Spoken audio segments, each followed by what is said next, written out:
Welcome to the brand new episode of For the Sake of Heaviness. I'm here with my metal partner. His name is.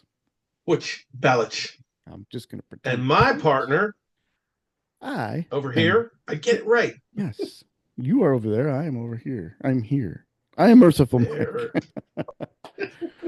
So tonight, Butch and I decided, hey, you know what? We got a lot of things we want to talk about. So we're just going to call tonight Random Shit or Random shit. Heavy Shrapnel.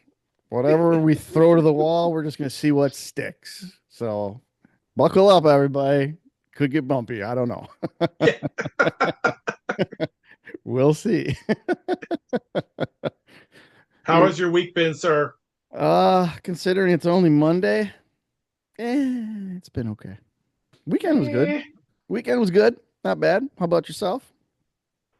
I can't really complain. We went to see the Phoenician Scheme on Friday, which is really funny. If you like those Wes Anderson movies, Yeah, if yeah. anyone out there's a fan, like same quirky. I might have to kill that Pomeranian. I love her, but that dog.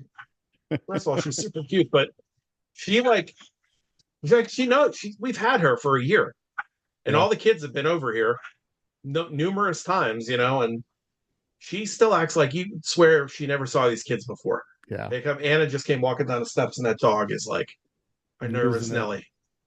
I know our dog is not for he can recognize pretty much everybody's car, but he absolutely loses his mind over like Amazon trucks, the mailman, UPS, anything like that. He moves like we have our kitchen table set on top of a big area rug, and Uh, he'll tear through the house so much that he'll actually turn that whole thing diagonal. It's like, Damn. yeah, he gets nuts. Anyway, my son just got a new car and he doesn't recognize that one yet. So whenever he looks out the window and he sees him pulling into the cul-de-sac and just loses his shit. I'm like, damn dog, you gotta just relax. So animals are lots of Chill fun, out, man. man. I know. They're like crazy metalheads. They are.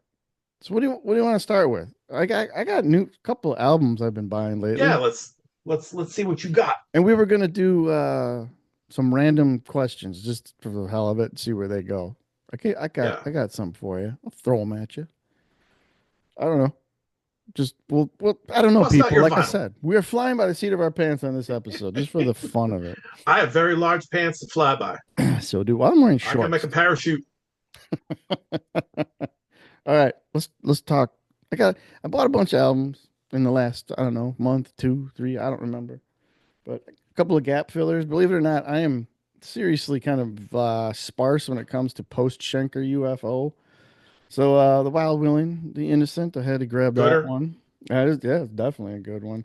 I got a live show from this tour too that just kicks ass all over the place. I'll do it. Nice. You got a couple albums near you too, or Yeah. Oh yeah. yeah? I'll do a couple. You do a couple. All right. I'm an absolute unapologetic Sex Pistols fan, and I realized that they put out a couple of the U.S. original U.S. tour from '77, so I had to have the absolute last show from that run just so I can hear at the very end. You ever get the feeling you've been cheated? So, but it sounds really good. I was expecting this to sound like garbage, but it sounds really, really good. So, and I'll let you go next, but just another gap filler, little sticks, We'll Equinox. start. I don't know. We'll go. I just got this on. I was just at the attic on Saturday, and I couldn't resist this. This is a boot, man. I know the Budgie fans on the Budgie fan page get a little bit can be a little bit weird about buying boots and stuff, which I get, but I Yeah. mean, this sounds really good. Is Um, is that a radio broadcast one or is that an audience recording? you know what? It's I don't know if it was a radio broadcast. It was recorded. This is from the Global Village in London, 9th of March, 74. Set list is Bread Fan. You're the biggest thing since Powdered Milk. I love those song titles. They Yeah. might have the greatest song titles of all time. Hammer and Tongs, Zoom Club, Parents, and Rocking Man. So Okay. great set list. And Max slid this on for me to check out the sound quality That's because pretty you good. never know. And it smokes. It sounds Yeah. great. It sounds like a soundboard. There's no radio kind of intros and outros on it, but Okay. the bass sounds killer on this. Like you get everything is really clear. Sure. Um, Who put so that yeah, I out? Do you mean, know what label is that on? Burn Oh, okay. Burn Yeah. Records Yep. I've seen a lot from of France. I've seen I think I just got one on Burn. I can't remember which one, but I've seen Burn, and Cleopatra seems to be putting out quite a few live broadcasts too. I think we talked about this at some point, but a lot of the radio broadcasts don't have any kind of copyrights, holding them Yeah, there's back. that legal loophole there that's Yeah. allowing them to be released. Yep. So I know a lot of labels are kind of like going around and scouring through, radio stations and news feeds and all that and eating all that up to put it out. Yeah, I mean, because there's someone born every minute, that buys stuff. I mean, I usually try to, yeah, me too. But what I usually do is if I see it in the store, I'll usually go right to YouTube and try to find the show Oh yeah. that it was Yep. pulled from to at least get some idea of the show itself, like whether. Yeah. And I always figure like the pressing is going to be if it's either a little bit worse or a little bit better. Yeah. Yep. Um, I'll go with that because there were a couple Kiss boots a couple months ago that they had there, and the one was like I think we probably talked about this. I think the one was this it was a Can-Am tour one, and it sounded like it was Oh an yeah. audience total garbage. Like, um, but then there were a couple other ones that sounded really good. So that's Sure. one of the ones. That's one of the ones I bought, and this just came. This just came like within the last couple weeks. The that new Slowfig Oh yeah. EP, Yeah.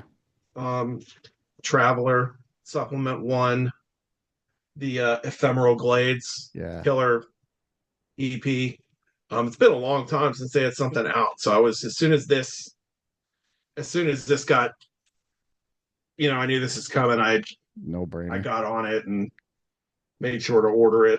Yep. That one's Um, still on my list too. yeah, it's worth it's definitely worth the money. We're hoping to do like among the I have this list going now of like records that I'm like I'm gonna do a review of this and send it over to Mike and help me edit it, and I'm gonna do a review of this one too, and I'll have Mike help me put it up and check it over, and so a review coming. There's a running joke between my buddy Terry and I. He'll laugh when he hears this. Reviews coming. When he and I like when I came out to moved out to Pittsburgh, he and I would say, early on, this is like 1990, 89, 90, be sending, actual written letters at the Yeah. time, and we would talk about, I'd go to a record show or something and buy like bootlegs, get some bootleg Kiss concerts and stuff or bootleg Yeah. whatever. And be talking to Terry about, we talk on the phone or whatever. And, can I get a copy of that? Or I'll be like, I'll get it right out to you. And then if it takes me forever sometimes to get stuff right out to you. So it's the running joke, like just, I'll get that right out to you, buddy. Coming soon. Coming soon. Yeah. I do that too. I know what you mean. This was kind of a sleeper. This might be the big sleeper hit for me, and I know you know what I'm talking about. But Oh yeah. yeah, the Elvin. I heard a little bit of this. Some of the guys from Earthless, and I can't quite remember what the other one was, but some kind of the stoner doom guys and all that. But dude, this freaked me out, man. It's really good. It's got like that southern tinge, a little bit of Skinner, but then it's got Yeah. a little bit of Black Crows and Brother Kane. If you're familiar with Brother Kane, there's a lot of that's coming through this. Just really good, mellow, chill, kind of a little on the psychedelic side, but um, man, I've been listening to this one quite a bit. It really surprised me how good it was. It was kind of a shot in the dark. I just I'll grab it. I like the sound of this one song, and the whole album is really good. It's really good. Yeah, my Secret Santa sent one to Secret me. Santa. I can I I go grab it. I don't want to cause any more dead air than I normally cause though. So but yeah, thank you for sending that to me because that's a tremendous record, man. Yeah, It's funny, like you look at it when I first opened it up, before I read like the little note you'd put on it, like you look at it and I didn't necessarily expect like it looks like you'd be listening to like stoner rock or something Exactly. psychedelic and stuff, but it's Yeah. like like you said, it's that real like bluesy hard Yeah. rock kind of vibe. Crows, like you said, Crows, Brother Kane. I hear like a wee little bit of Marshall Tucker Oh, for in sure. Yep. there. Yep. Um, Absolutely. Outlaws. There you go. Yeah, definitely. Definitely like came from out. I never even heard of them I till can't you laid that on remember. me. So I can't remember where. I probably just going down a YouTube rabbit hole, and that was on, on the side. I was like, oh, check this out. And I was putzing around, but it really caught my ear. I'm like, what is that? And I came back to it and I listened again and played another song. I was like, I really like this. I just went and bought it, kind of like, sight unseen, decided to check it out. Been waiting for this forever. I never had an original and can't afford one right now, but they finally reissued Symbolic. It's like the only one that nice. has not been available. And I know this wasn't exactly that well received when it first came out, but I think it's aged really good. And I think a lot of other people agree with that too. I think it's just better understood, years down the line. Mm, But yeah, final puzzle piece in the Death discography for me. nice. Let's see a couple other things, a few other things I got. Let's see. I went in. I brought a mess of trade in one day, and so it enabled me to. Man, I'm telling you, the record industry is going to kill the record industry. The vinyl. I mean, the cost of some of these things now. This is a single record. Um, this is on Snake Farm, but this is the latest Wild Hearts Oh, sure. album, A which little is great. pricey. I mean, it's great, but I mean, $40 Yeah. for a single album. Yep. That was like the latest Orange Goblin was like 45 too. That science not fiction. So they're Yeah. getting up there in price, man. It's making it hard to you know I don't really want to be dipping into CDs unless I have to. I mean, I will. I don't Uh, mind CDs. I like the way they sound and stuff, but I yeah. do prefer to have stuff I really want like on vinyl. But it's Yeah. tough. It's tough anymore to like when you get and this. Believe me when I tell you that the Attic is super fair in their Sure. pricing. Like this would probably be more expensive other places. So imagine that too. But again, Up. worth the. I think it's worth it. Plus, it helps. Like I said, when you bring trade in, it's easier to Yeah. get some of the higher ticket Yeah. ticket items. And then I was just another one that I got. I don't think it was the same day, but maybe I don't know, maybe it was around the same time. But this Annihilation Time, Tales of the Ancient Age, kind of like crossover. Yeah.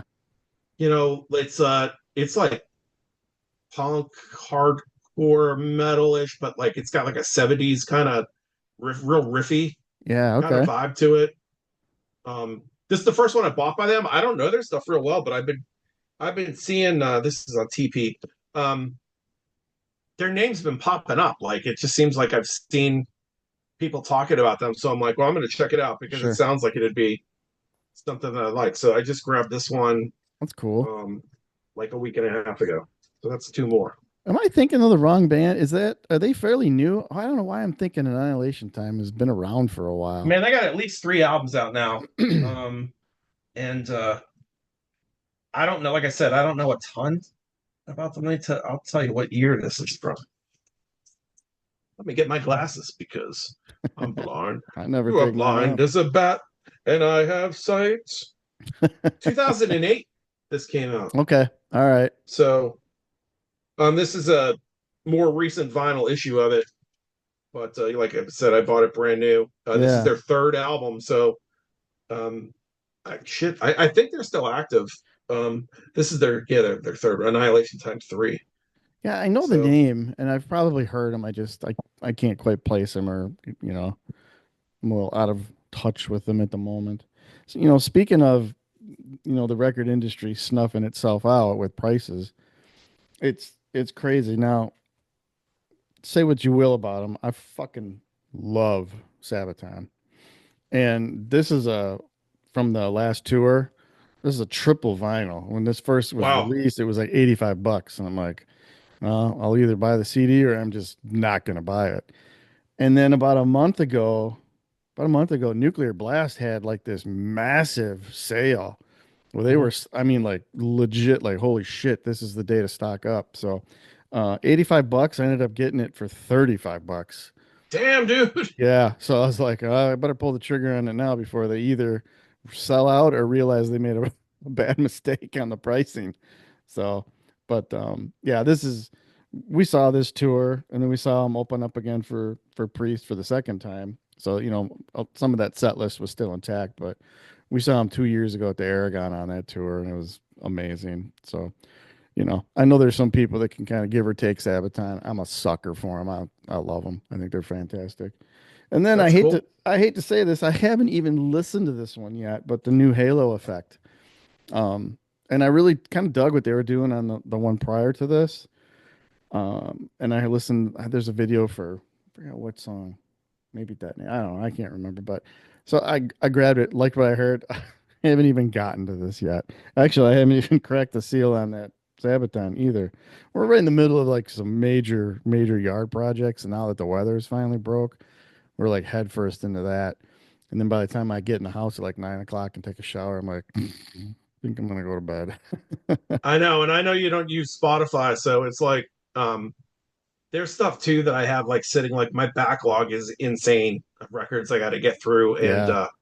there are just certain ones that I'm like I'm not listening to it until it's sitting here in my house. And once in a while, it's like they make you wait. There's delays or whatever. And I'll finally like I'm not the most patient person in the world, so sometimes I'll break down and listen to it on Spotify because I know Yeah. it's hopefully I'm just sick of waiting for it to come. But I'm kind of that weird with I'd never Spotify. heard them before, and I like that album a lot. Like I need to give it a few more spins, but they were new to me Yeah.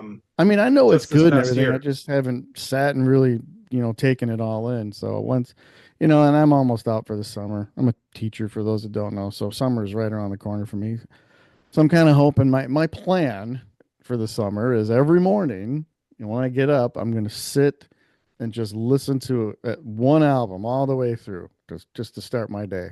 Corny as that sounds, I don't care, but it'll be a way where I can actually sit, listen to some music, and then go about whatever I got to do. So Heck yeah, man. I mean, that's not corny at all.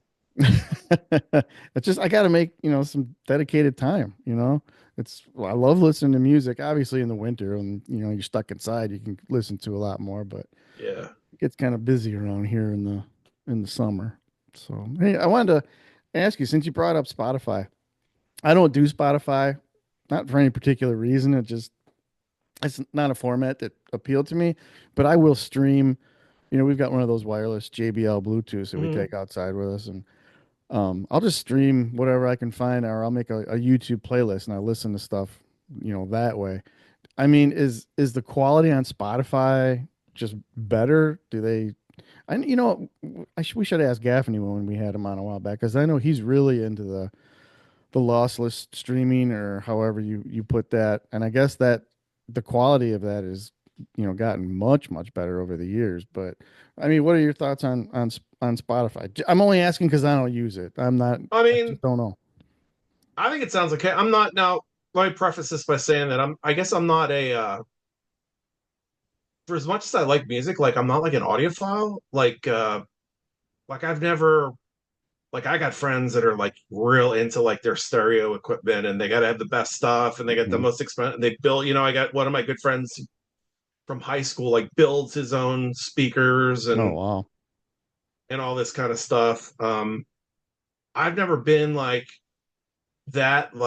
Uh, I listen to everything with headphones on Hmm. while I'm working during the day. For me, when I listen to Spotify, I'm not listening like I'm usually listening to that like while I'm working. I don't Right. listen to it any other time of the day, like in the car. Hmm. But I listen to a lot of podcasts in the car where sound quality is You can not be a as little more important. But I forgiving. think it sounds okay. I mean, obviously CDs I think sound better in the car than Spotify would. Yeah. And I think records sound better too. But I don't have my record player's not in here Right. in this room. and it's just convenient, and it's how I can check stuff out. That's how like records end up in my collection. Sure. I find and someone will say, check out this band, or I'll, it's one of two places. It's there, or one of a couple. There, Bandcamp or Yeah. YouTube to find new things, and then the end game for me is listen to it, and if I really like it, it eventually ends up in my hands. Yeah. Yeah. Yeah. Bandcamp's another big one for me too. I make when it comes to purchases, as much as I hate to say I support the machine, sometimes the convenience just gets the best of me. So I do get stuff from Amazon, but I would say I make a lot of purchases from Bandcamp too. Um, and I have my own account there, and on top of YouTube, I do a lot of streaming from Bandcamp because there's just you can find a lot of bands that you won't find anyplace else. I Yeah, suppose all those guys have Spotify playlists and things like that, but I don't know. I just prefer YouTube and Bandcamp for the most part. So, and YouTube is pretty good at making suggestions on, well, if you like this, listen to this one, or right. they'll promote different playlists and things like that too. So I don't know. I was just kind of curious because I'm not a Spotify snob. It's just something I've never really it never struck me. Now my kids, they love all that stuff, but whatever. Yeah, I mean, I'm as a tool, I like it. One of the nice things is like really like we could do a whole episode on streaming and stuff like that, but Yeah. uh the plan that I have, like the whole family is on, like all my kids have an account plus my wife. Hmm. Um, so we're able to, you know,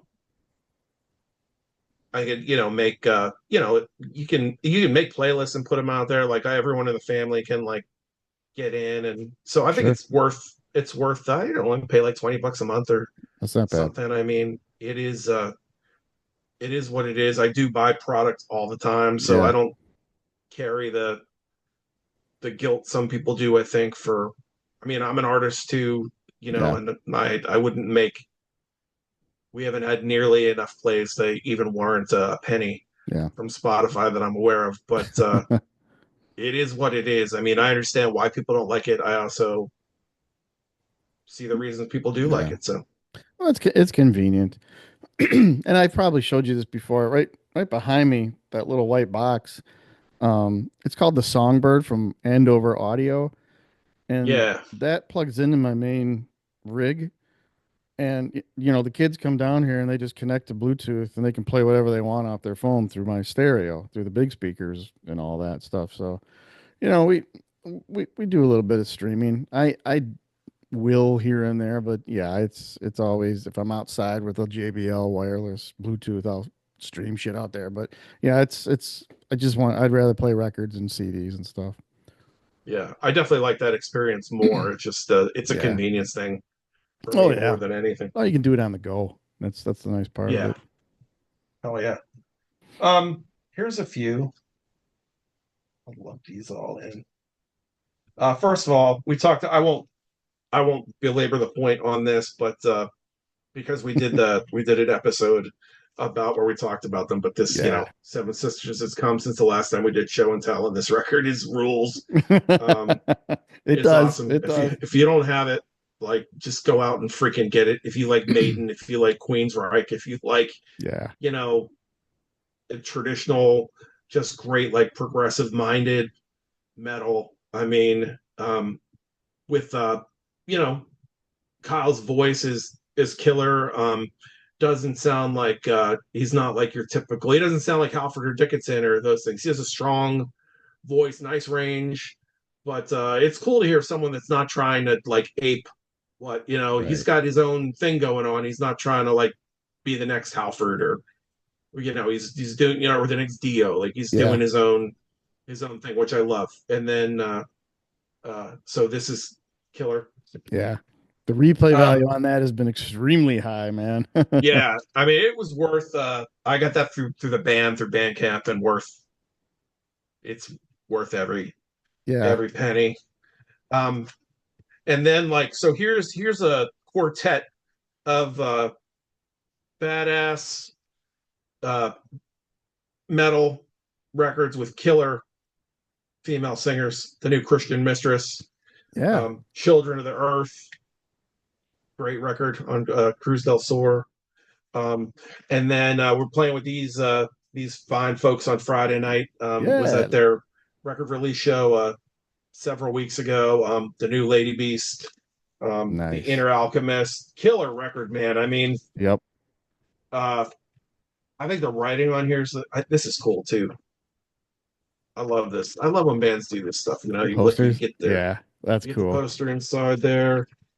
This I is never on. hang them up though. I'm. Are you? I You're probably know. like me. I got to keep it all together in the album. I don't hang I have any a of it up. ton like on the inside. Yeah, this is on Dying Victims. Um, so I mean, I mean, if you know what Lady B sounds like, it's just straight up traditional like metal, like Yeah. Priest, Light Maiden, Yep. that kind of thing.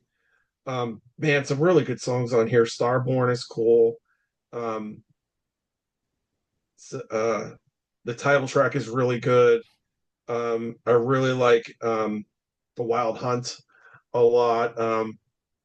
Honestly, the whole record's really good, Yeah. and it's like a grower too. Like I feel like it has great replay, and the stuff all sounded killer live. Like they played the whole record Nice. when I saw them live, so that was awesome. And then same night, I was finally able to land Heat Lightning from Yeah. Sanhedrin. Great album, man. Really good record, man. I mean, they're just a great live band, and Erica's just a rock star, Yeah. in terms of being the front woman of the band, and um, they're just a great live band. This is just a good, straight up, in your face Metal. Yeah. metal record. I mean, if you really check out Sanhedrin if you haven't yet, there's Priest in here comes to mind, just like Warlock. Yep. Um, it's like straight up, like straight down the line. Armored Saint, like your high octane metal. I mean, it's Yeah. killer. A lot of melody to it. Dude, Um, that's a riff-a-rama of an album, though. yeah, And I lots was of late to the riffs. party. I was super late to the party on these guys. I knew the name, never really dove in. And then yeah, when Heat Lightning came out, I saw the video for that. I was like, that's a great tune. So I ended up grabbing that, and then yeah, we we post in a Facebook group called Vinyl Nation, and everybody's like, "That's your first time hearing these guys?" And I'm like, "Yeah, sorry, late to the party." So everybody's like, "Yeah, these dudes rule, man." Yeah, So, man. And this is 4 records in, and they're all yeah, they're all great. I mean, stellar. they're Yeah, all they're all stellar. I'm working And my way then backwards. yeah, and actually, I talked to Eric after the show. And if Lady Beast, we're gonna have on the show Hmm. um soon enough. Here, we're gonna be talking to them, and then I talked to Erica. We're hoping to have Sanhedrin on the show with us too. And then I was been talking to Yeah, Adam from yeah, Savage yeah, Master, hoping to get them on to this. Is in my opinion the best record Savage Master has done to date. It is unbelievably well written. Um, it Stacy sounds phenomenal on here. I think it's definitely her best vocal outing yet. Um, just a really good record, man. I mean, they're always fun live. I've liked the yeah. other records, but this one like really brings it all together. Production is it's a gorgeous sounding record Hmm. too. I don't think. Let me see if there's any. I don't know if there's any goodies in here. I think a lot of Really? people share your opinion on that because when I was kind of doing some reviews or reading reviews on it, a lot of people said this is their best album. That's cool. Love it. Yeah. I I mean, love good inserts.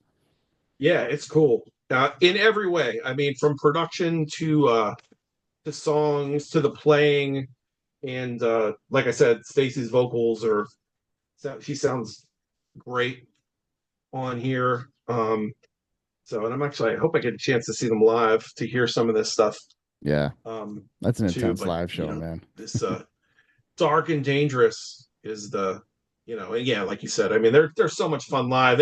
Some of the stuff they do is just funny. they're a little tongue in cheek on stage. It's like you could tell they're having a good time, you know? Yeah, what the last time I saw them, um,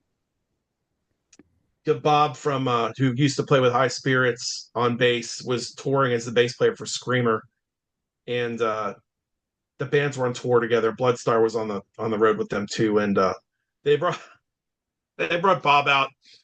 At one point, he came out in like the leather, the like the gimp mask, Oh, um, and it was like just basically like that mask, and he's in his underwear and stuff, and she's just kind of like flogging on him.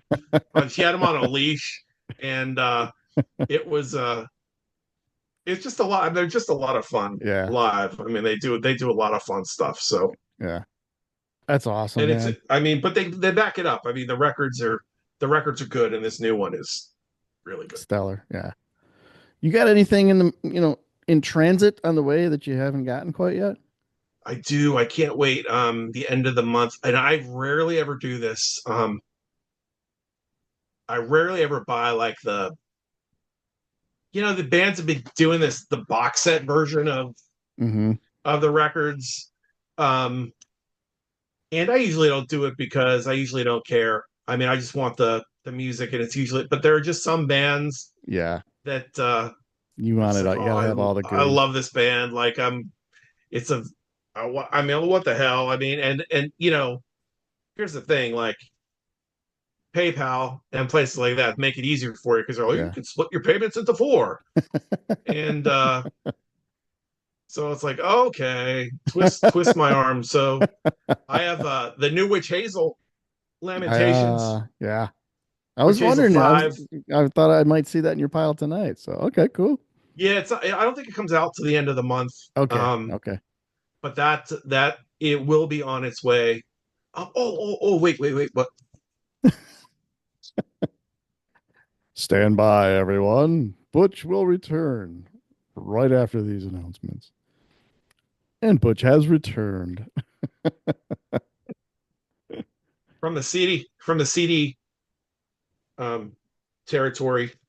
This came. I ordered this months ago, a few months ago, and it took a while. I guess the company that the label was dealing with just took a while to get these pressed, but they reissued the Oh, no way. the Yeah. Tease album on CD. Now it's the second time I've seen this reissued on CD. This one has different bonus tracks than the.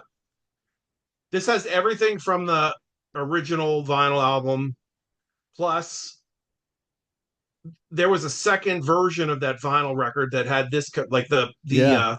The original the had the white first. background. Yeah. Yeah, it looked like the album Yeah. cover looked like this right there. And that one had less songs than the when this came out on vinyl. It had more songs, but also on the cassette there was an extra song called "Going Away." Um, so there's 10 songs from those sessions, and then there's 3 demos from '86: "Loud and Proud," "Screaming in the '80s," and "You're Not Meant for Me," which are all pretty good songs. I supposedly like the liner notes in here are like um, I haven't read through this whole thing yet. Oh, ah, I hate when that happens. yeah, I just fucked that up. Great, I just bent it all up. Uh-oh. Well, oh well. Good Gets thing if I caught on those listen, little you don't tabs. listen to the booklet. But like, look, I mean, it's a nice like. It was a nice booklet, but That's like, pretty cool. you get these old pictures of their initial like ragdoll kind Yeah, of like rags kind of like that's cool. image like from that mid '80s, and like a nice like bio and just history of the bands in here. This is cool. Nice. Is But that they talk about good. I was just say, is that a two CD set with the It's one. It's just Oh, the okay. album plus a few bonus tracks. But they talk about in here that there was actually an album they were working on. There's not like a full.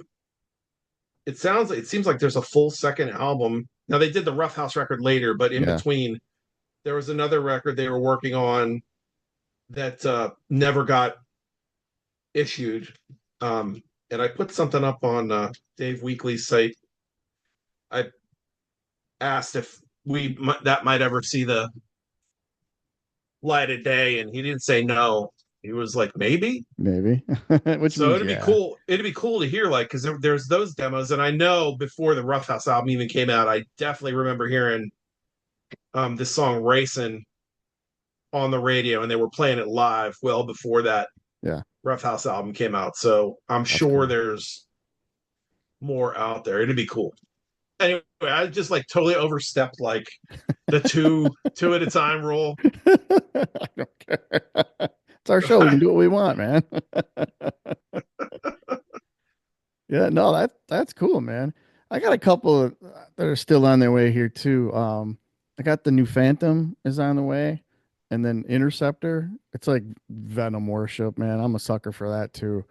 Um, and then that Sign of the Wolf. It should I should have that in a couple of weeks, and that should be a good one. You actually are the one that turned me on to that one. Yeah, I got that one coming from Gary Yep, same at here. some point Yeah, too. I have that one and the Tower album. Those are coming too.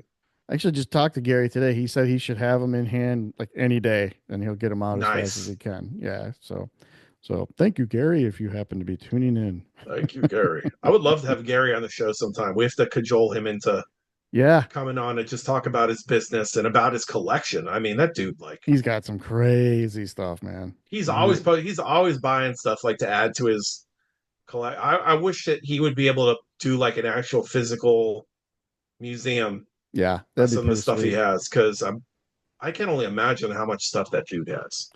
I hope he's got that stuff insured and everything, because I mean, he's got some seriously rare items. Like he's got that the Crimson Glory Mm-hmm. mask, and some of the Sabotage stuff he's got. And I know he's a big Dokken fan. He's got like every possible single that was ever put out from any country, and yeah, he's got some pretty crazy stuff, man. Test pressings and Yeah, all kind of stuff, man. yeah, he's got some Merciful Fate stuff too. He's got some really rare test pressings, and he was big on numbers too. He's got like the same numbered version of like a whole bunch. I don't know. Yeah, he'd be a cool guest to have on just to kind of pick his brain on everything he's got. Yeah, for sure. So yeah, that's pretty much what I got. I got a couple other just I got some Frank Marino stuff I didn't have, but I like going shopping for gap fillers, I like to call them, because you can get a lot more of that bang for your buck than, some of these new releases that are just breaking the bank right now. Yeah, for sure. I got some other stuff too, but like non-metal kind of stuff. I've been listening to a country uh, slash kind of blues at times artist named Charlie Crockett, Oh, okay. who's Newer guy, right?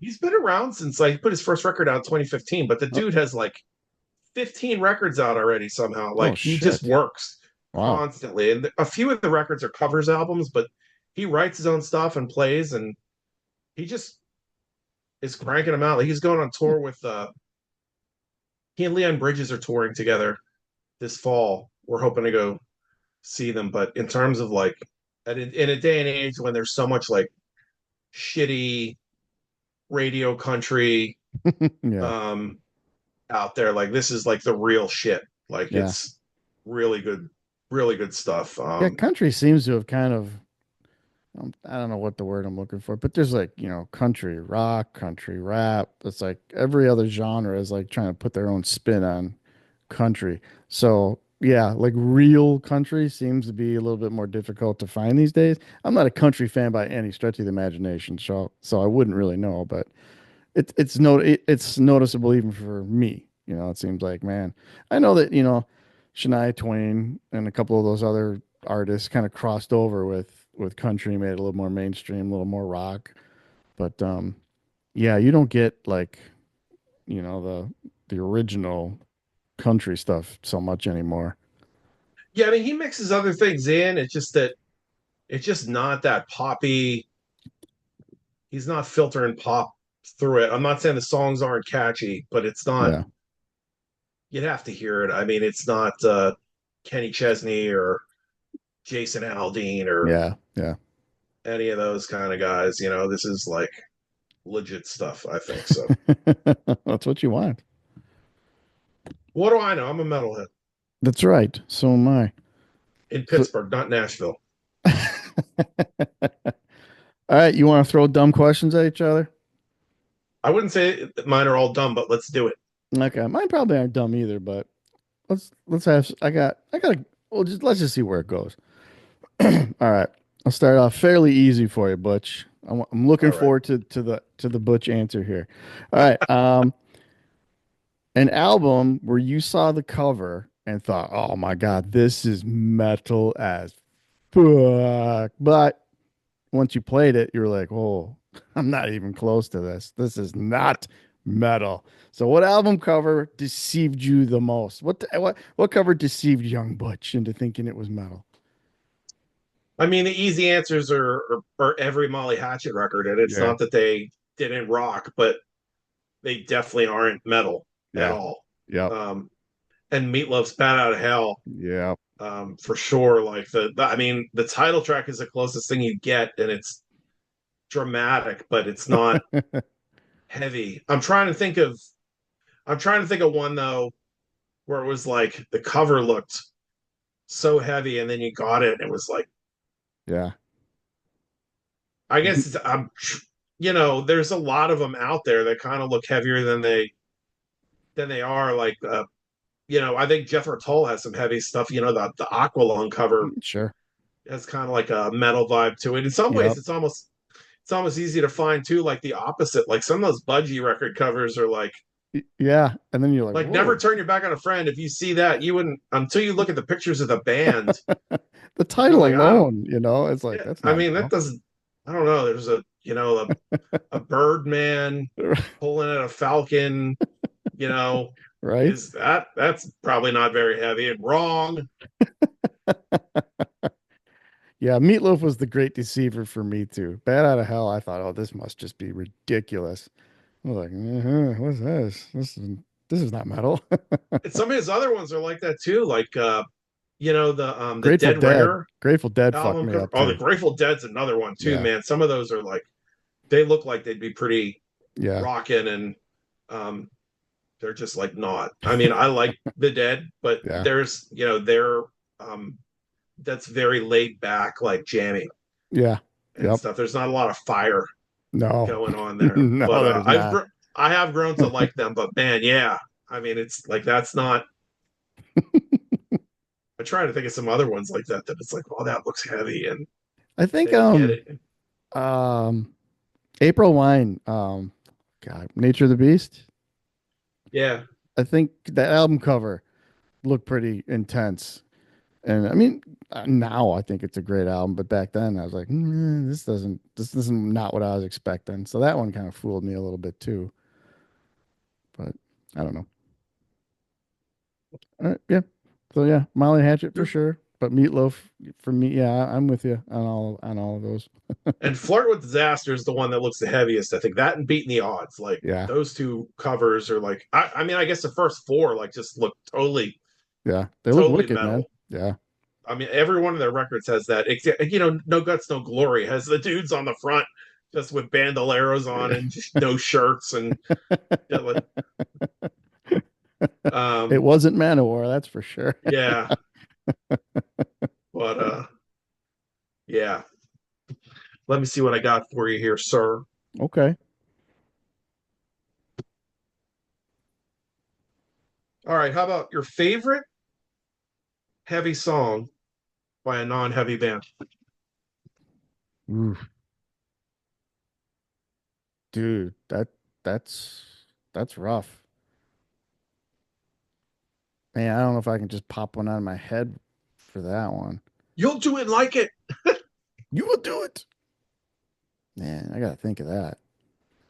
You know what comes to mind for some reason? It's not a band that I like, but I was really surprised with is of course now I can't even think of the name of the song. What's that song by the Osmonds that's like Crazy uncannily Horses. yes. I like that song a lot and it's like holy shit, that's the Osmonds. That was just uncanny how crazy heavy that was, but damn dude, I don't know.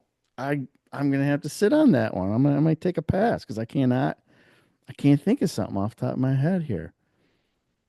I'll come around to that. That's a to be continued. I'm taking the wuss way out on that one. Crazy Horses would probably be my answer. to that one too. Yeah. They actually like, oddly enough, for whatever reason, that those dudes like, you know, I think they knew they had to do they were in the family entertainment business, but the brothers also liked rock. Yeah. And so there's some of those records back then. Actually, there's some heavy stuff on each album, like the Crazy Horses record Yeah. and Phase 3 album. And then they did one called The Plan that has some heavy stuff on it. Like Mm-hmm. they, you know, they got their there's a song called I think it's called Let Her Go. Um that sounds almost like it's got the same vibe, as the same kind of like rhythm going as the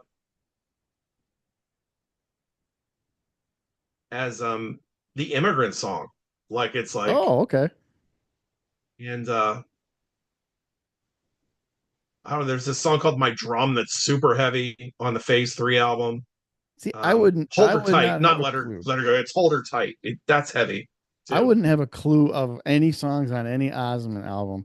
The only thing I can remember about the Osmonds was watching their variety show on whatever, like Saturday night or something like that. I remember sitting around the TV when I was a kid watching the Osmond show, but I could not tell you a single song or title. I might recognize a couple, but hey, you know what song I always thought was kind of heavy from a band that's not really heavy, can be, but "Piss on the Wall" from Jay Giles Oh yeah, on the Freeze Frame album. That always kind of had a heavy vibe to it.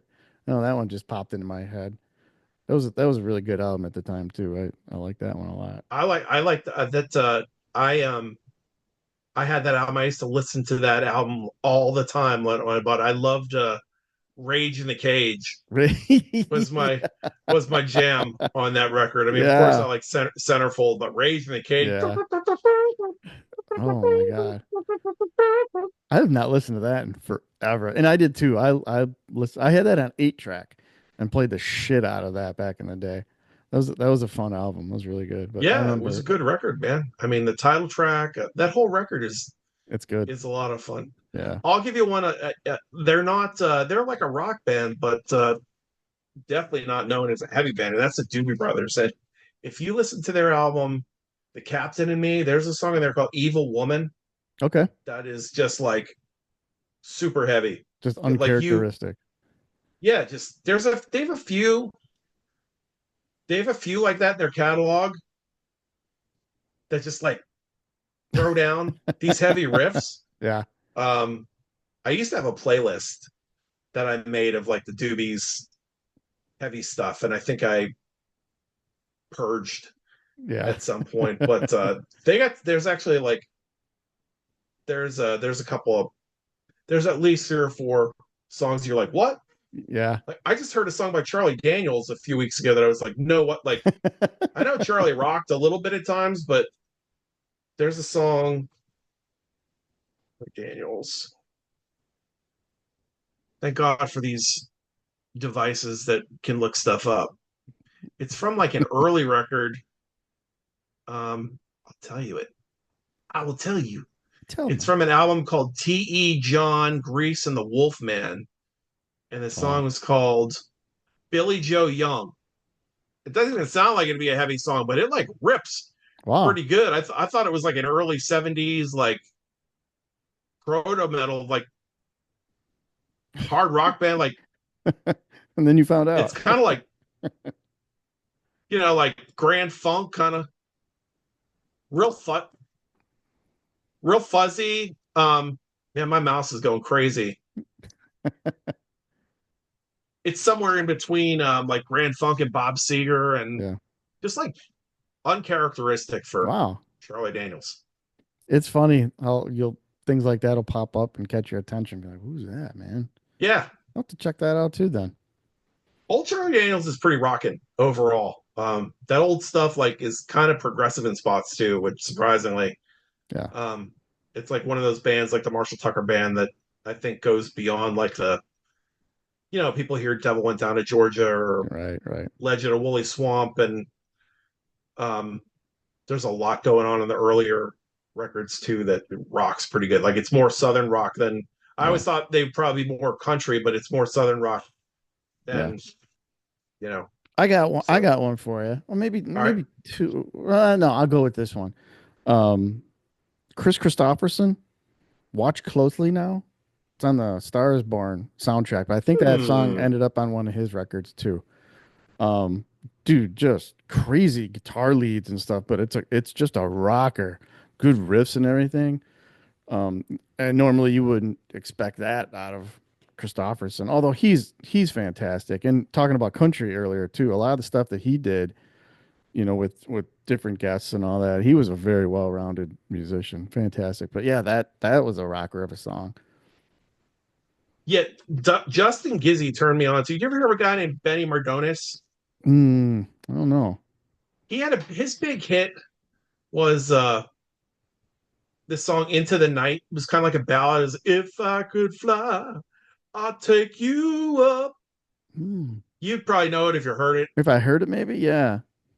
But he had a song on that record called "Hold Me Down," and I swear to God, it sounds like I wish I could play. We could one of these days we're gonna figure out how to share music. To Yeah. So we can like pop it up on here and people can hear it real quick. it's one of these songs like it sounds like it almost sounds like Peter Criss singing. First of all, so it Oh sounds wow. kind of like it could have been a take the piano out of it. You could make it into like a Kiss sounded song, and it Hmm. was like one of those ones like the Outlaws had "Take It Any Way You Want It" that also has like a kind of Kiss vibe Yeah. to it, I think. But yeah, this song "Hold Me Down" from his album um, "Never Run, Never Hide" from 1980. Like Hmm. not like heavy, heavy, but it's like Yeah. you don't. His big song was a ballad from here, and that the record doesn't rock that hard except for this one song, which sounds like I'll have to check that out. Yeah, I gotta make a list. When I go to edit this video, I'm gonna jot some of these down.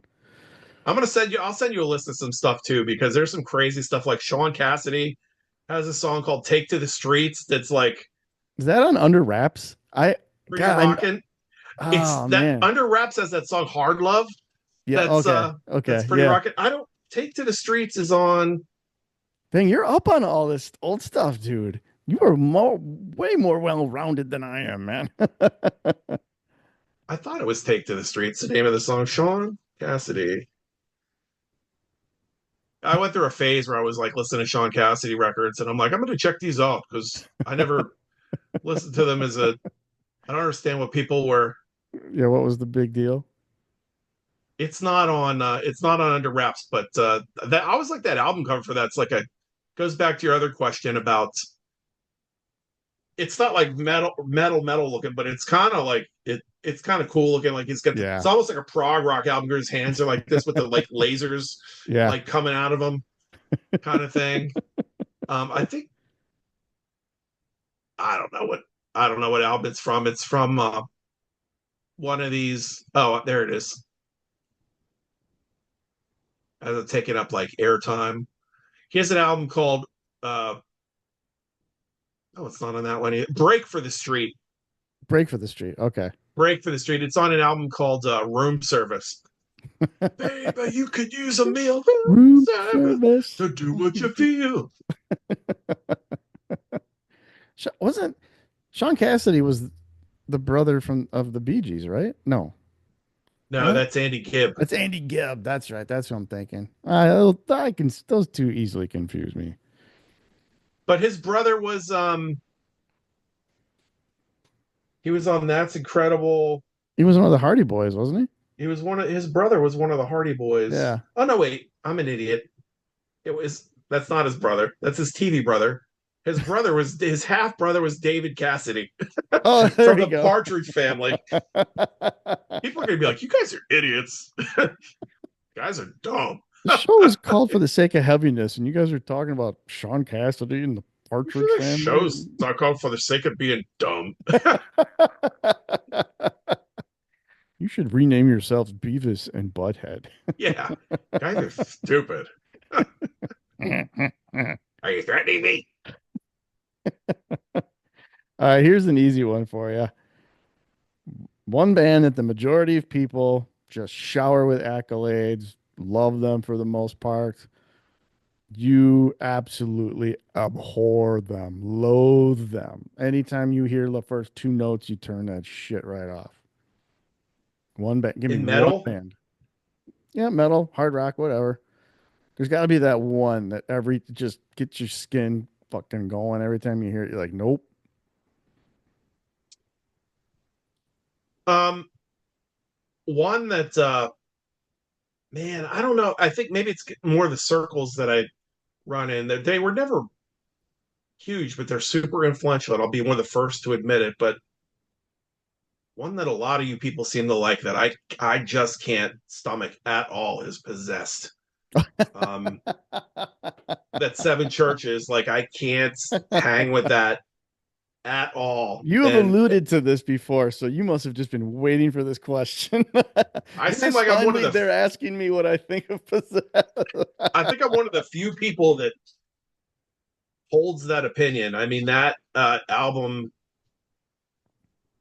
I think is I get it. Like I understand why people like it, and I understand Mhm. its importance to black metal and death metal, but I just think it's terrible. I don't. I think the playing is bad on it, and I can't stand Jeff's voice. It's just not for me. Yeah. If you like that kind of that style, like I get it completely. It's just not my vibe. I No, I posted get it. something about that record one time online, and um, it was one of those things on Facebook where you get your notifications and it's like so and so responded to your, and I post something about that record. It was something like I think I said something about it being one of the worst albums ever made or something like that, Oh man. and it was like Jeff Becerra's commented on your, and I clicked on it and it was gone. Like he whatever he said, I never did get to see what he said. Oh I man. I was like, man, I didn't. You don't expect like someone to see it, like, Yeah. you know, Especially from the band. yeah. I mean, and obviously, I give the guy a lot of credit for, keeping going. Yeah. He's a lifer in terms of, he's still doing it. People still like them. They're going out to see them Yeah. live. I mean, he's been in a wheelchair for years and years Yeah.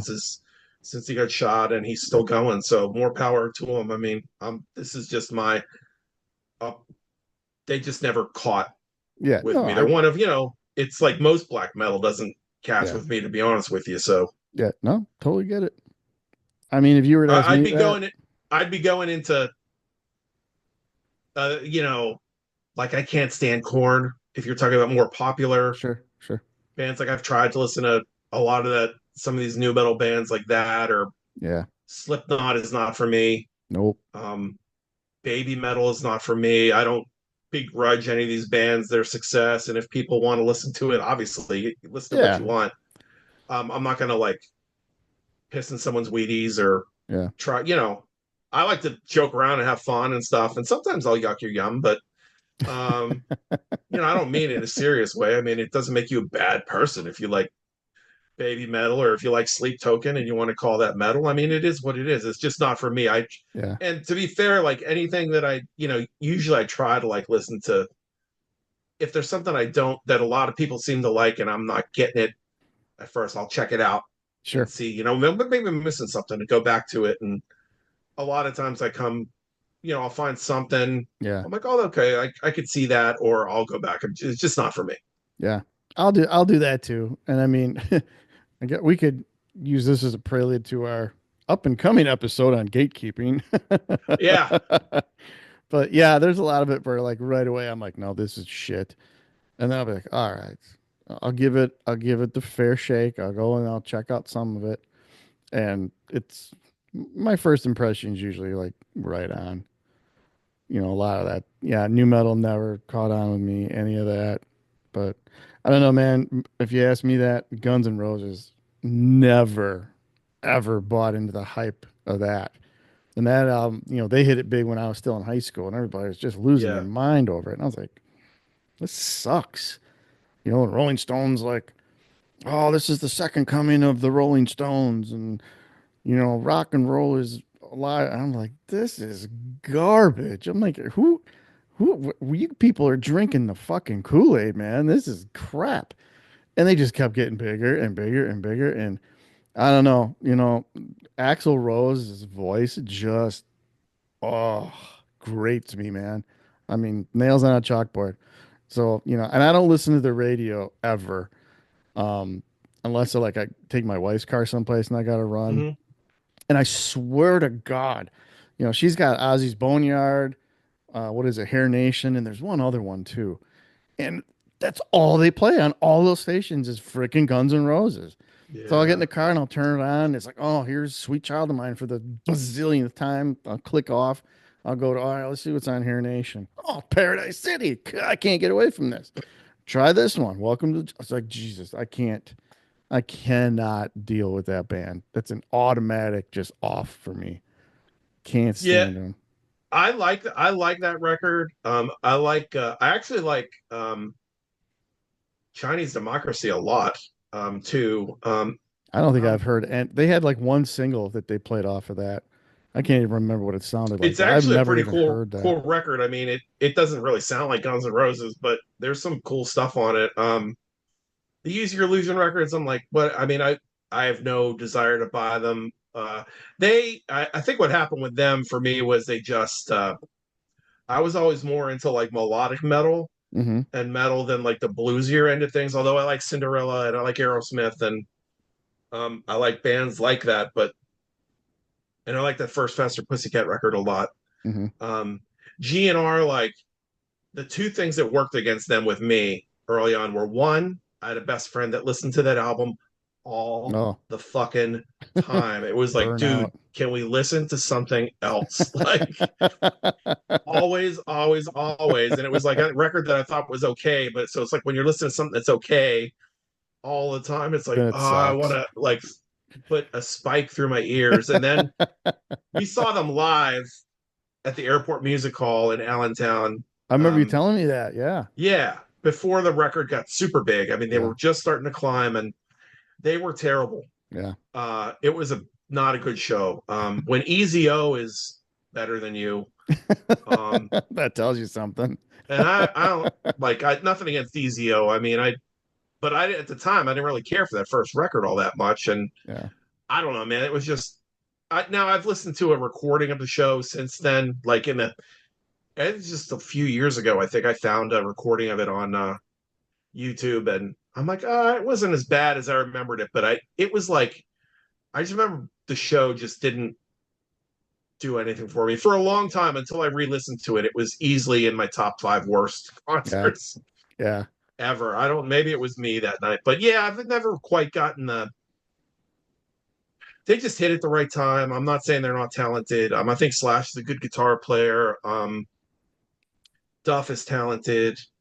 But I don't know. I always thought the hype was kind of overdone The only thing with I them. can But really think of why they had such a launch pad is because when did that come out? That came out in 88, 9? like 87. Oh man, was that long? Okay. Mm-hmm. Either way, I mean, we were all knee deep in hairspray and spandex and everything. So I think it was a bit of a breath of fresh air because there wasn't a lot that was doing that particular style. But again, I was like, this is just rehashed everything else, really. I could not buy into it.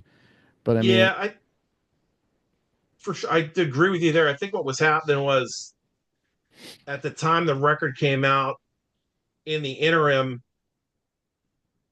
before that album came out, you had from like 80, 81 into 83 this build yeah, into metal like starting to make more noise, and then 83 was like the year like where yep, it just cracked open with Metal Health and yep, Shout at the Devil and Kiss made their comeback, and yep.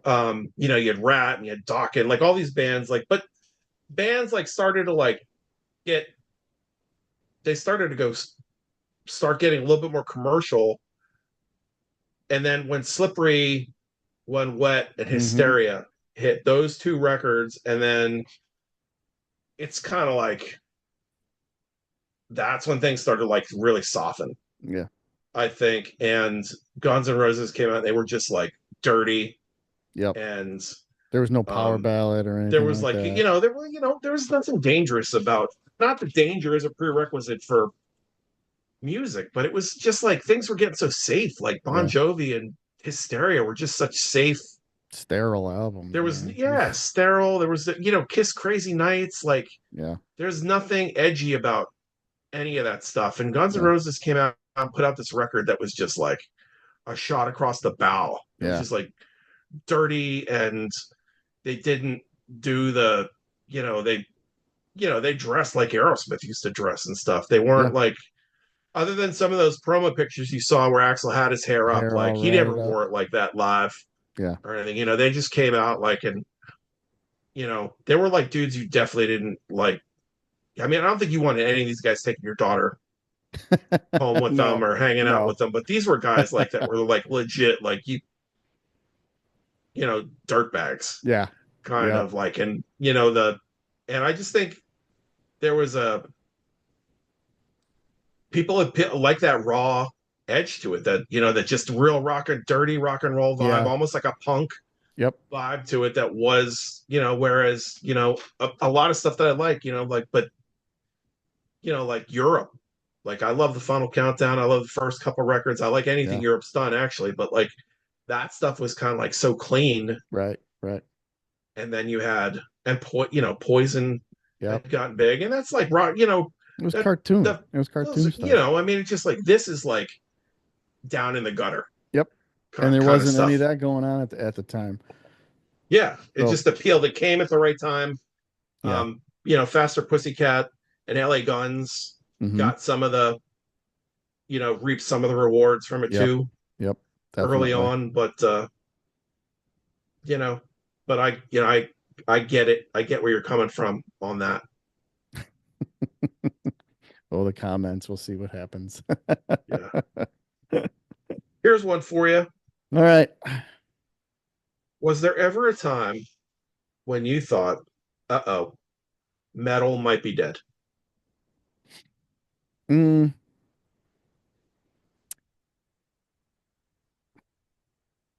yeah. And I think it was and I think a lot of people will agree with this. The 90s were very lean for metal.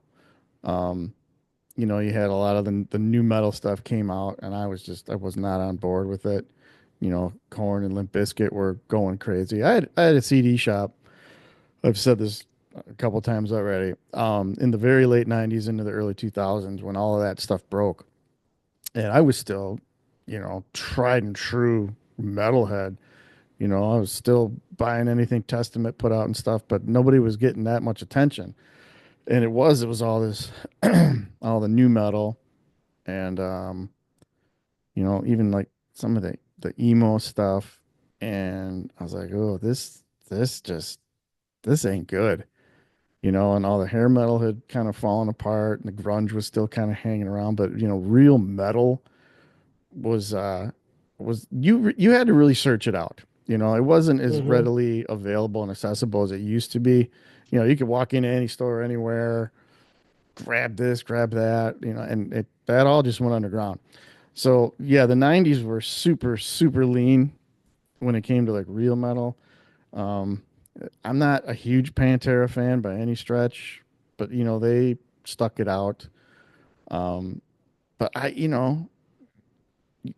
Primal Fear was a big one for me that kind of kept the flag flying in the late 90s, early 2000s. And we've talked about like Gamma Ray. It was a lot of the German stuff. It was a lot of the European bands where it never went out of style. So I was looking over there for a lot of stuff to keep me going through it.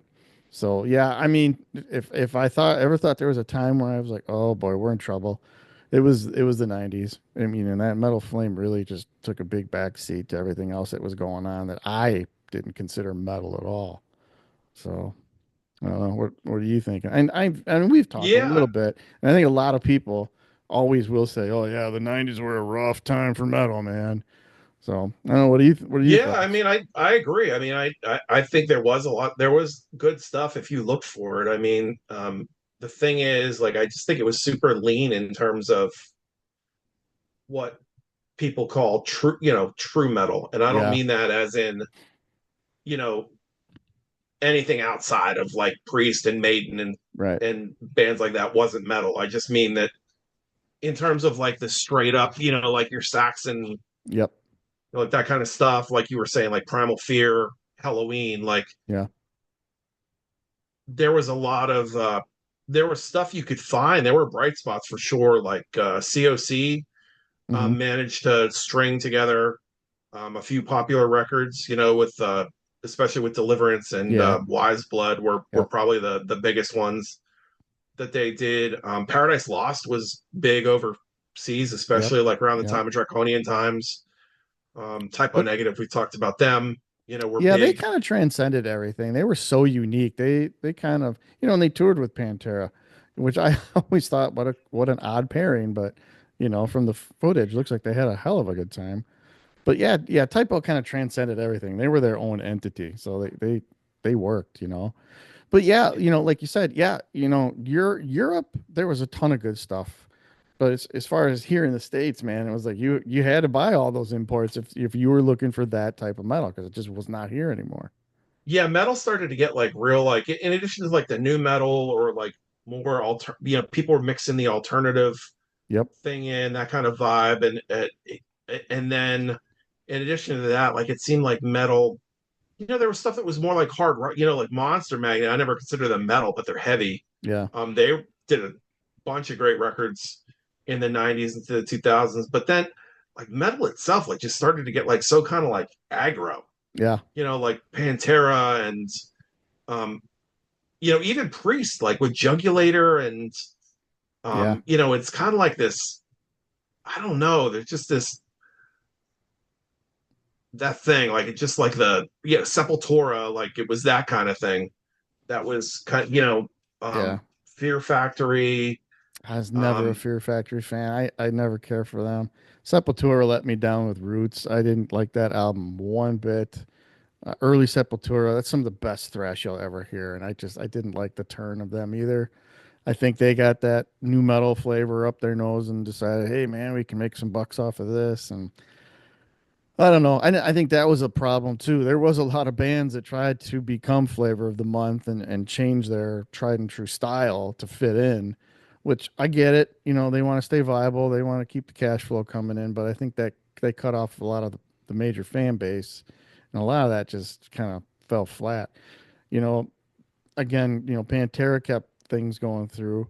To a lesser degree, I guess Machine Head kind of kept things going a little bit through the 90s, and they really on a couple of those albums really, even appearance wise were like Corn clones and stuff like that. I was just like, what do you got? this yeah, this first two, and I'm out with those guys. I'm out after the first. And that album, Burn My Eyes, really did not age that well with me either. When it first came out, I was like, wow, this is really good.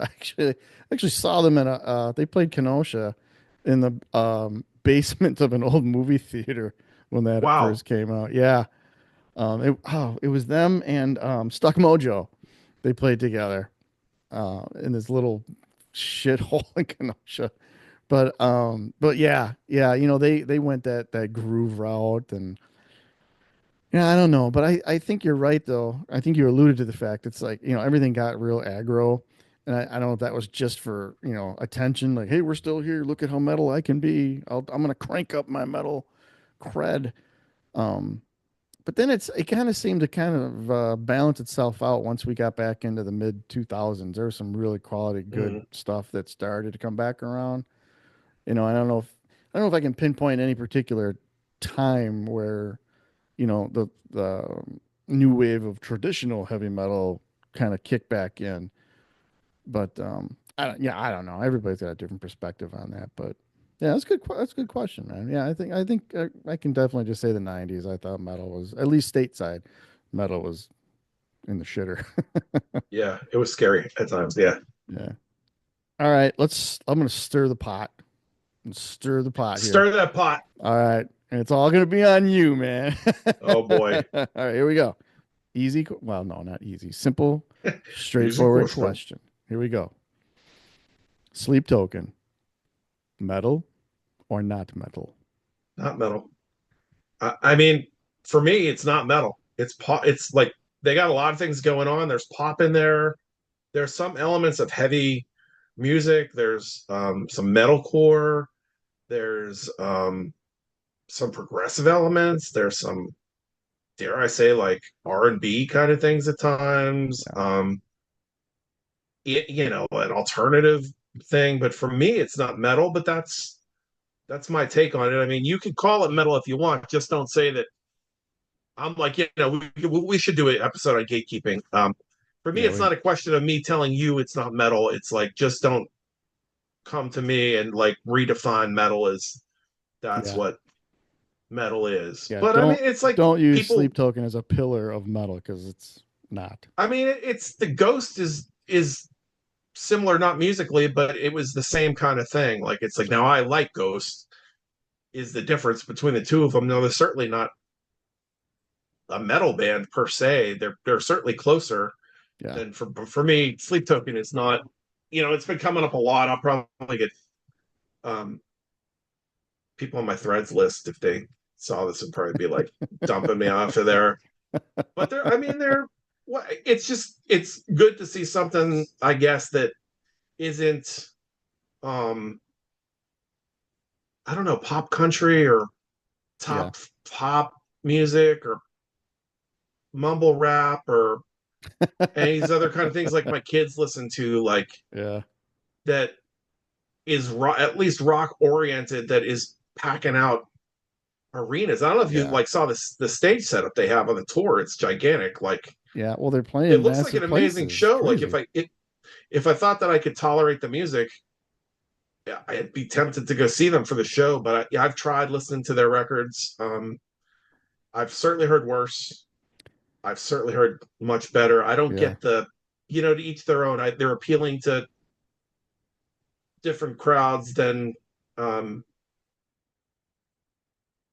you know, Judas Priest would appeal to, or Iron Maiden would Yeah. appeal to, for sure. But to each their own. I don't think it's metal. No, I'll be very. It's not metal. Not. It ain't metal.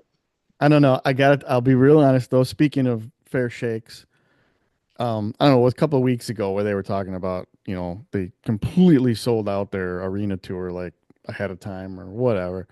So I was like, okay, what am I missing here? Am I just being that old man? I'm like, what am I missing? And I know they got an album that it's fairly new, just came out like Yeah. within the last month, too. I don't know. So I went, got on YouTube, and I'm like, all right, I'm gonna check it out.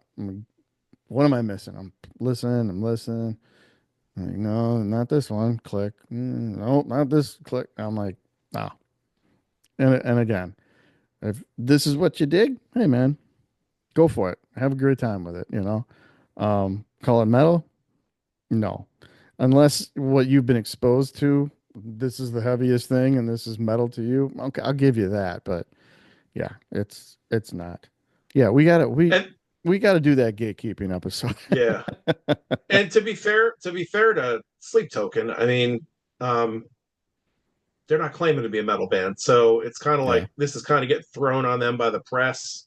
Yeah, I don't even know where Um, that came from because I haven't heard. I mean, for me, I've heard not a shred of anything that could be, metal. I haven't heard a riff, nothing. I'm like, where is this coming from?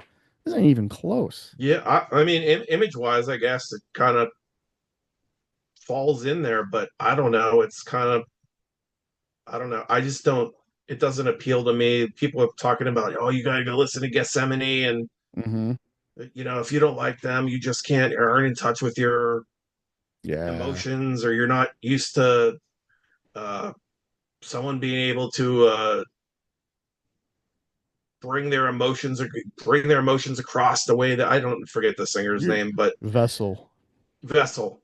I mean, honestly, like, seriously, I'm just glad, like, that people find something that they really like music wise. It is Yeah. not for me at all. You Yeah. won't find me like talking about them. Now, if Um, it strikes an emotional chord with you, hey, more power to you. That's what music should do. So if that's what it does for you, then that's fine. Did you see this new band called President, or maybe it's Presidents? I've been hearing that name come up. I think it's President, but Oh man, I know it's another masked band, and they play. I don't You know. knew it was It's coming as soon as Ghost got popular. That and then yeah, Sleep Token got popular. And now it's everyone's going to be putting masks yep, on, and yep. maybe I'm like, Midnight can like oh man, they Midnight deserve was doing it. this before any of them. Right? They should Jamie, be they should be or reaping the Athanar, rewards. yeah. I saw this president's thing, and I was like, oh God, these guys are riding coattails, and the music is like that. I don't know that cookie cutter stuff from like the early 2000s. I don't know, 3 Days Grace or some of those kind of bands. And the singer, I don't know, I'm probably wrong, but it almost looks like he's got a Ronald Reagan mask on. Are they? I was going to ask, are they wearing like president masks or? Well, the singer, I just looked at it briefly, and the rest of them look like they're just wearing like black ski masks or whatever. But at first, I was like, "Oh, this band must really like Point Break, man. They're the Dead Presidents or something," you know. But yeah, it's I'm just like, "Oh God, here comes another one." But I looked in the comments, and people are just raving about how great they are and creative, and I'm like, "Okay, here we go." It was like for a while you had it was just really there were only a couple bands doing like the other than Quar, but I mean that's a whole different thing. But like you had Yeah, Slipknot and you had yeah. Mushroom Head was doing Mushroom it. Head, but there were really wasn't like now it's like there just seems to be like I don't know. I mean, there is something cool about in a day and age where it's really hard to because of the internet and because everything's at our fingertips, it's really hard to have a mystique Yeah, to form a mystique about a band. Like, when Kiss came out, like that was a big deal that they yeah. didn't let people take pictures of them without their Right, makeup on. It was a big deal that um that bands like, weren't as approachable and they weren't right. online and Yeah, interacting with fans and stuff. It was like, yep. you know, That was a big selling point for me too. I liked that Mystique, and I'll be very honest. I was a massive, massive Ghost fan when that first album came out, and I'll never forget because Jason McCash he sent me the link for the Elizabeth demos before Opus was even out, and I was like, this is interesting. And then when Opus came out, I was like, oh, this is fantastic. And they did their first show at Hammer of Doom. And I remember watching that footage, and the original Papa was creepy as hell. He looked old and decrepit, and I was like, "This is right up my alley." And that first album is a lot more riff oriented. I know everybody's like, "Oh, this is like Blue Oyster Cult, Merciful Fate," but it was done well. It was done cool. And while, the next couple albums, and I completely fell off that Ghost train because they just went way too Hot Topic for me. But I was kind of bummed out when Tobias finally was like, "Yeah, it's me," and he kind of gave it up. And I was like, "Oh man, that was fun. Like, who is this? Nobody knows who. That I'm totally hook, line, and sinker went for that one." But I don't know. Again, it feels like at some point, like I don't know if these dudes like, I don't know Tobias Forge obviously, and it was like you didn't see. I don't remember seeing Slipknot without their gear on and stuff back in the yeah, day, and then Corey Taylor started. He started with the whatever the side bands were, and right, right, doing his own records too, where you'd see him without any of the mask on and stuff. And yeah, how these dudes just get sick of it. It'd be hard playing that role like 24/7. yeah, Kiss was kind of like in a. I don't think it held them from going out or whatever. But again, they weren't like. It's not like they were big partiers or yeah. whatever back in the day. But Well, they it didn't would really like, mingle with like other bands I think, I remember reading an interview with Ace. He thought it was great. He's like, yeah, I can get off stage at Madison Square Garden and I can take all my makeup off and go jam down at the local bar. Nobody knows who ah, Curly. the hell I Ah. am. So, yeah. Whatever. Like I said, we'll do the gatekeeping episode. That's been boiling, man. We got to get that one done. We got to get our Yeah, we got to special get some guests people on with involved. us too, Yeah. like get a couple of younger people, or Yep. we'll have a panel across the board and Yeah. really like stir things up. Yep. I agree. Let's see. I'll throw an easy one at you.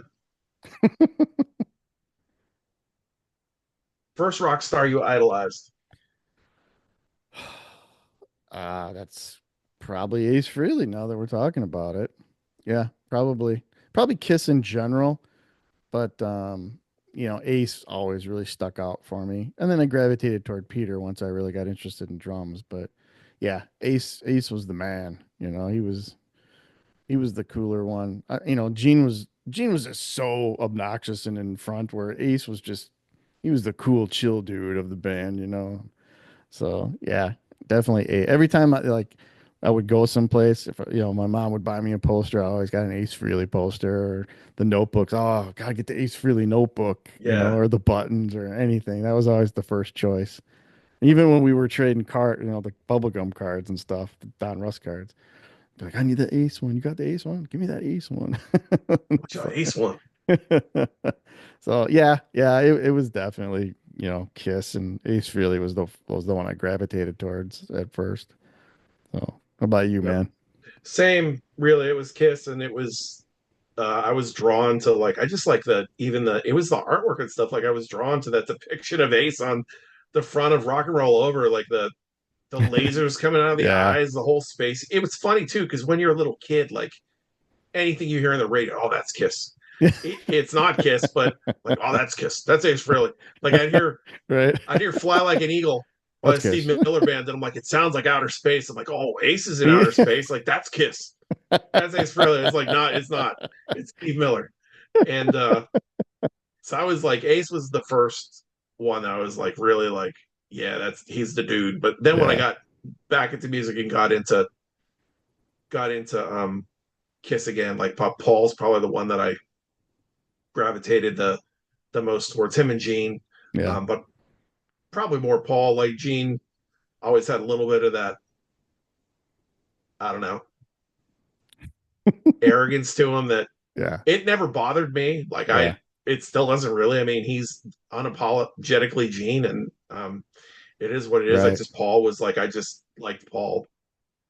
It's like if you're a Beatles fan, do you like Lennon or McCartney's Right. songs Right. better? Like I just Yeah. gravitated that way. But I like, yeah, Ace was the first one. I was like, oh man, that's Yep. cool. Yep. I Yeah. remember going to school with my mom. My mom made me a costume one time. I was like, I want a costume that looks like this costume from The Elder with the. So she stayed up like Oh man. she sewed this costume, and first of all, it wasn't like tight or anything. It wasn't like those tights, but it was. So I had this like.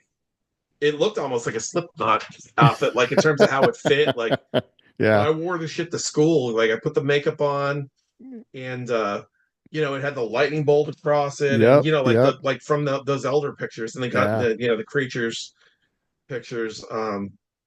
And I had a pair of these silver snow boots that looked kind of Mo- like his Moon boots, destroyer. man. Yeah, moon Yeah. boots. I had those. I had the one Kiss doll I had was an Ace Frehley doll. I was like you. I'm like Ace, and I still have like probably more Ace posters than like I Yeah. have a few individual ones. I have a huge Ace stand up downstairs, and Yeah. I had the Ace motorcycle one. I yeah, had I had the fold out Dynasty of Ace. I think he's kind of like pointing at you, kind of like that, with the Dynasty with the wings and all that. Yeah. Yeah. There was just something about Ace. It was just cool. yeah, definitely. All right. I'll give you one more here. I'll save a few of these for future random shit episodes. Future random shit episodes since we're 2 hours in. All right, let's do this one. This one's kind of in your wheelhouse here, okay? I'm talking as far as you being a vocalist, okay? You tell me what band you want this to be, but they just fired their vocalist and they're like, "Butch, we need you." Okay, what band would that be? You mean if I can actually sing like the Uh, guy? Sure. What band would you be your dream job? Their singer leaves, they need a singer. They're like, Butch Ballard, we need you. What band would you just drop everything for and take that spot? What would if Man, you the one the one I always thought that I'm like, man, not I guess not in a way that I'd necessarily want to be in Black Sabbath hmm so much as like it would be like if I had a musician to work with, that'd be like a dream thing. It would have been like to do something with Iommi, Yeah. like something like that. But I'm trying to think of like bands now. I can't think of ones that'd be so. And it's funny because I'll talk to Aaron about this. For being a singer, like I know so few lyrics to songs of the, including my own.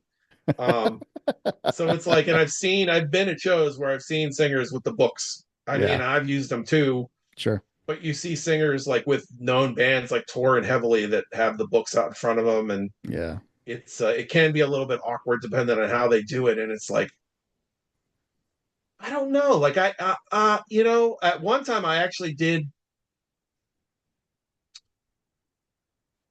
Trouble would probably be on the list Hmm. if God forbid something happened to that, say Kyle Yeah. wasn't, if that position came open and they were going to go on. I mean, I probably wouldn't, although I don't know that I could sing a lot of that stuff, but I always thought like that'd be a fun. I just love Trouble, Right. so that would have been a cool one. I always filter it through like what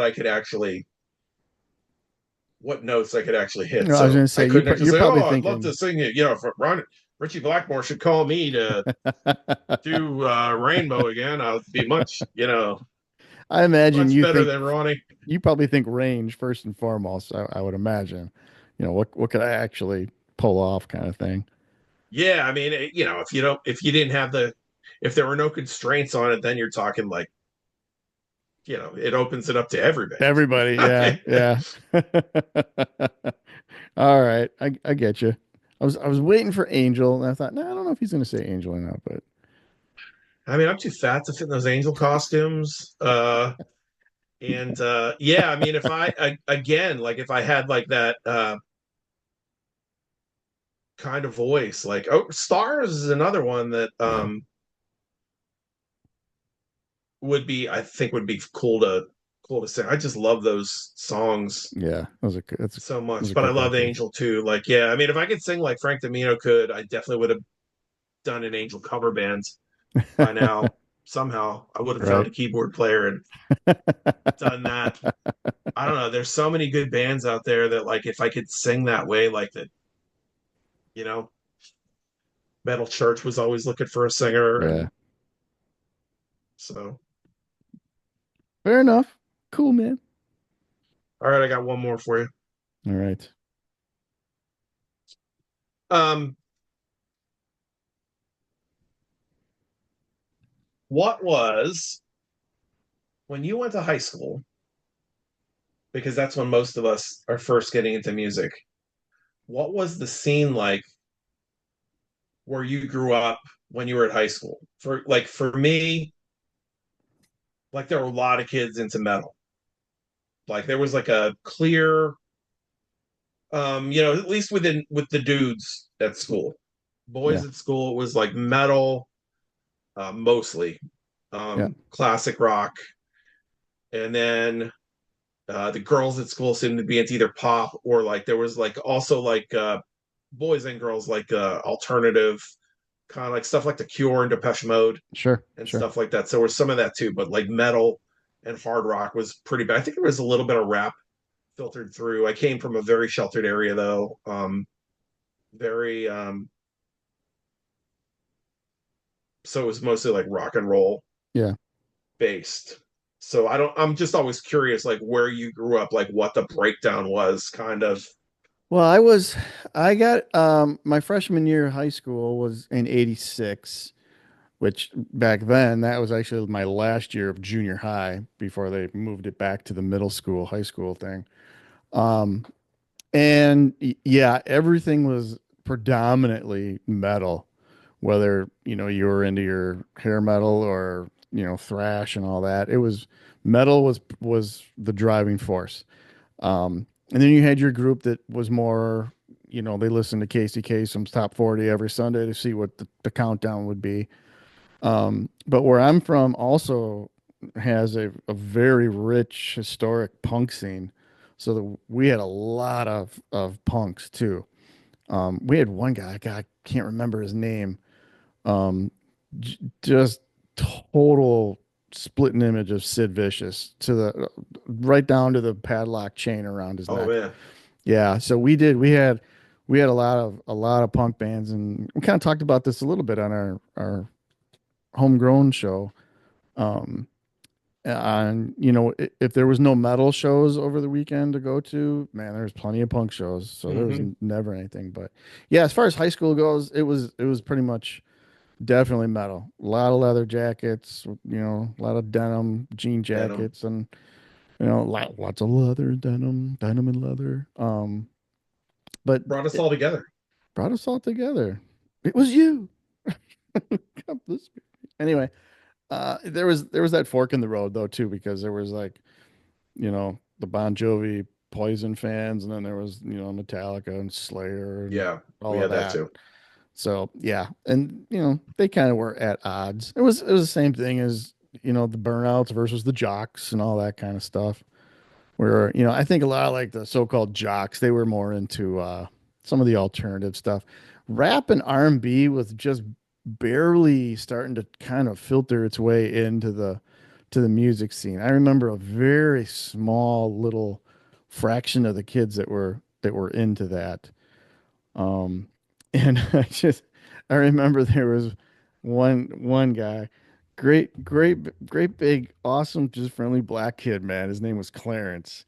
Funny, one of the funniest dudes I had ever met, and he was just a jolly fun dude who got along with. Didn't matter what scene or clique you were in, he got along with you. And we'd see him coming down the hall, and he'd be like, "Yo, Mike, did you hear that new Slayer album, dog? That shit is great." And I'd be like, "No, Clarence, Fat Boys, that's where it's at right now." And he'd be like, "No, man." It was funny, man. It just reminded me of Clarence, man. That was a good time. So, but yeah, to answer your question, it was pretty much all metal, just depending on like what your flavor of metal was, and very little rap, a little bit of R&B were trickling in. I remember Sinead O'Connor a couple years into high school, with the Line in the Cobra. That was Yeah. seemed to be very popular before she really hit it big. A lot of punk. Um, yeah. So I mean, we had our full gambit, but it was kind of funny. I don't think rap really predominantly took off, at least for me in my area, until I was in college when it really started to go. And I remember when Yo MTV Raps came out, and I think that really helped kind of push a lot of the rap and the R&B artists to new heights. That put a spotlight on it, and that's where I met one of my first good friends, who was a white guy who was really into rap and R&B, and I had never met anybody like that till I went to college. And I went up north Wisconsin, up in Hmm. Oshkosh, which isn't like the melting pot of rap or anything, but he was from Chicago, and he turned us on to all kinds of different stuff. Tim Thornhill, I lost track of him, so just on the freak chance you're watching, Timmy, good. Thanks for doing all that for us. Yeah, I had a buddy in junior high. When I first met him and we became friends, his name was Chip. We're still friends. I really needed to do a better job of keeping in touch with him, but Yeah, he and I listened to metal all the time together. But when we first met, like he also listened to rap, yeah, and he would tell me about there was a radio station out of Philly. I can't remember the name of the station now.